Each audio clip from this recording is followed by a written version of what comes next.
প্রশ্ন ফাঁস করা চক্র এবার মানুষকে বিভ্রান্ত করতে মাঠে নেমেছে ভিন্ন কৌশলে। সামাজিক যোগাযোগ মাধ্যমে বিভিন্নভাবে সরকারি উচ্চপদস্থ কর্মকর্তাদের ছবি ব্যবহার করে প্রলোভন দেখাচ্ছে তারা। প্রধানমন্ত্রীর কার্যালয়ের প্রেস উইংয়ে উপপ্রেস সচিব পদে কর্মরত এম ইমরুল কায়েসের ছবি ব্যবহার করে ফেসবুকে ভুয়া অ্যাকাউন্ট খুলে ছড়ানো হচ্ছে নিয়োগ পরীক্ষার প্রশ্ন ফাঁসের অপতথ্য।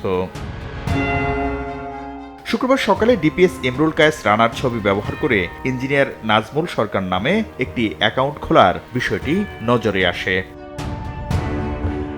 ওই অ্যাকাউন্ট থেকে চাকরির নিয়োগ পরীক্ষার প্রশ্ন ফাঁসের বিষয়ে পোস্ট করা হয়। এতে প্রশ্ন ও উত্তর বিক্রির প্রলোভনও দেয়া হয়। শুক্রবার সকালে বিষয়টি নজরে এলে সবাইকে সতর্ক করার জন্য ফেসবুকে নিজের ভেরিফাইড অ্যাকাউন্ট থেকে সতর্কতামূলক পোস্ট দেন ডিপিএস ইমরুল কায়েস।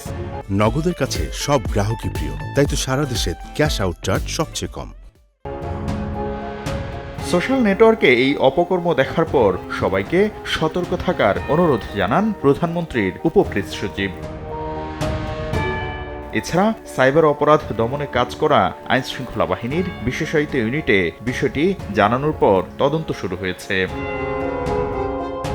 প্রধানমন্ত্রীর ছবিসহ তার কার্যালয়ের একজন কর্মকর্তাকে হেয় করতেই এভাবে ভুয়া অ্যাকাউন্টের মাধ্যমে মানুষকে বিভ্রান্ত করা হচ্ছে বলে ধারণা করা হচ্ছে। শাকির আহমেদ, সময় সংবাদ, ঢাকা।